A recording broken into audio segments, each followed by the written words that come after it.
Telangana cabinet లో ఆ జిల్లాలకు మంత్రి పదవులు ఎందుకు దక్కలేదు? అక్కడ సమర్థులు లేరా? ఉన్నా వారికి అడ్డుపడుతున్న ఈక్వేషన్స్ ఏంటి?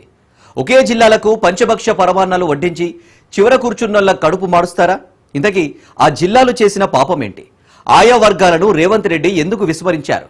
Let's watch.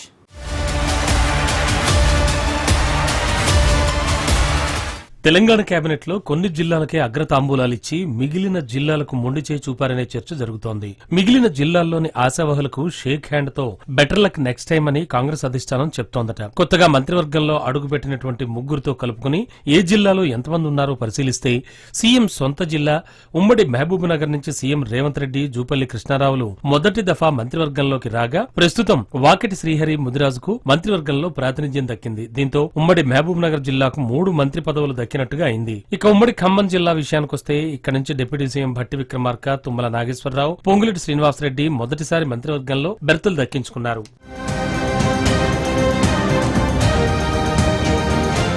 ఉమ్మడి కరీంనగర్ జిల్లా నుంచి మంత్రి శ్రీధర్ బాబు, పొన్నం ప్రభాకర్ గౌడ్ ఇప్పటికే మంత్రివర్గంలో ఉండగా అడ్లూరి లక్ష్మణ్ కుమార్ కొత్తగా జిల్లా నుంచి మంత్రి పదవి కొట్టేశారు. దీంతో ఉమ్మడి కరీంనగర్ జిల్లా నుంచి కూడా 3 మంత్రులు ప్రాతినిధ్యం వహిస్తున్నారు. ఇక ఉమ్మడి నల్గొండ నుంచి ఉత్తమ్ కుమార్ రెడ్డి, కోమటిరెడ్డి వెంకటరెడ్డిలు ఉండగా ఉమ్మడి వరంగల్ నుంచి 2 మహిళా మంత్రులు సీతక్క, కొండా సురేఖ ఉన్నారు. ఉమ్మడి మెదక్ జిల్లా నుంచి మంత్రివర్గంలో దామోదర రాజనరసింహ ప్రాతినిధ్యం వహిస్తున్నారు. ప్రస్తుతం ఉమ్మడి ఆదిలాబాద్ జిల్లా నుంచి గడ్డం వివేక్ వెంకటస్వామి మంత్రివర్గంలో అడుగుపెట్టారు. అయితే కొత్తగా మంత్రివర్గంలోకి తీసుకున్న 3 నేతలు 3 ఉమ్మడి జిల్లాలకు చెందినవారు, 3 వేరువేరు సామాజిక వర్గాల నేతలు. ఇక మిగిలిన జిల్లాలు ఉమ్మడి నిజామాబాద్, హైదరాబాద్, రంగారెడ్డి జిల్లాలకు మంత్రివర్గంలో ప్రాతినిధ్యం దక్కాల్సింది. అయితే మంత్రివర్గంలో సైతం 3 ఖాళీలు ఉండడం గమనార్హం.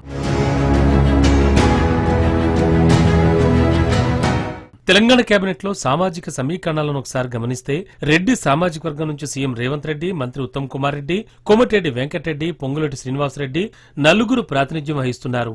ఇక వెలమ సామాజిక వర్గం నుంచి జూపల్లి కృష్ణారావు, తుమ్మల నాగేశ్వరరావు, మరో అగ్రకులానికి చెందిన మంత్రి దుద్దిళ్ల శ్రీధర్ బాబు. మొత్తంగా తెలంగాణ మంత్రివర్గంలో సీఎం సహా 7 మంత్రులు అగ్ర కులాల వాళ్లే ఉన్నారు.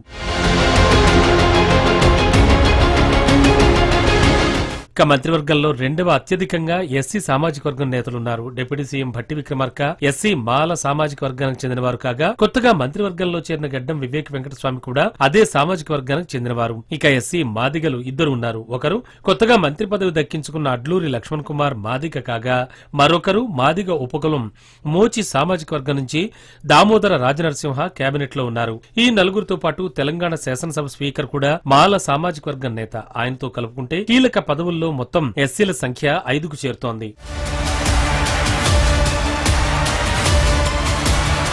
ఇక మంత్రివర్గంలో బీసీలు మొదటి విడతలో పొన్నం ప్రభాకర్ గౌడ్ గౌడ సామాజిక వర్గ నేత కాగా కొండా సురేఖ పద్మశాలి సామాజిక వర్గ నేత. కొత్తగా కేబినెట్ లో అడుగుపెట్టిన వాకిటి శ్రీహరి ముద్దిరాజ్ సామాజిక వర్గం నేత. ఈ 3 వెనకబడిన తరగతులకు ప్రాతినిధ్యం వహిస్తున్నారు. ఇక ఎస్టీ ఆదివాసీ నుంచి సీతక్క సామాజిక వర్గానికి ప్రాతినిధ్యం వహిస్తున్నారు. మంత్రివర్గంలో ఎస్టీ లంబాడా సామాజిక వర్గం, ముస్లిం మైనార్టీలకు ప్రాధాన్యత దక్కలేదు. ఎస్టీ లంబాడా సామాజిక వర్గానికి చెందిన రామచంద్ర నాయక్ కు ప్రభుత్వ విప్ పదవి ఉండగా ఆయనకు ప్రమోషన్ ఇస్తూ డిప్యూటీ స్పీకర్ పదవి ఖరారు చేశారు. ఇక 3వ విడతలో కూడా లంబాడాలకు అవకాశం లేనట్లే అనే చర్చ నడుస్తోంది. ఇకపోతే ముస్లిం మైనార్టీ వర్గం నుంచి ఏ ఒక్క ఎమ్మెల్యే కూడా విజయం సాధించకపోవడంతో ఆ వర్గానికి కూడా మంత్రి పదవి దక్కదనే ప్రచారం జరుగుతోంది.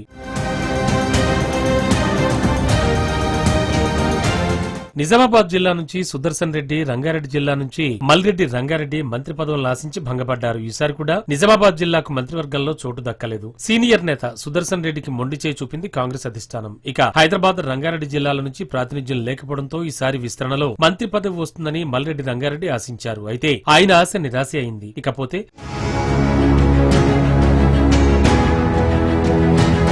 రెండవ విడతలో మంత్రి పదవి ఆశించిన రాజగోపాల్ రెడ్డి భంగపడ్డారు. మరోవైపు ఆదిలాబాద్ నుంచి ప్రేమసాగర్ రావు కూడా మంత్రి పదవిపై గట్టి ఆశలు పెట్టుకున్నా నిరాశ ఎదురైంది. వీరి 4కి మంత్రి పదవులు దక్కలేదు. దీంతో ఈ 4 నేతల ఇళ్లకు కాంగ్రెస్ రాష్ట్ర నాయకత్వం వెళ్లి బుజ్జగింపులు చేసింది. 2వ విడతలో కూడా మంత్రి పదవులు దక్కని జిల్లాలకు 3వ విడతలో మంత్రి పదవి కట్టబెడతారా, లేక సామాజిక సమీకరణాలు అడ్డొచ్చి ఉన్న జిల్లాలకే మంత్రి పదవుల్ని అదనంగా ఇస్తారానే చూడాలి. 2వ విడత మంత్రివర్గ విస్తరణలో అమాత్య పదవిపై ఆశలు పెట్టుకున్న ఓసీ నేతలు కూడా భంగపడ్డారు. ఆ సామాజిక వర్గం నుంచి ప్రస్తుతం ఎవరికీ అవకాశం ఇవ్వలేదు. చూడాలి మరి ఏ సమీకరణాల ప్రకారం చివరి విడత మంత్రివర్గ విస్తరణ ఉంటుందో.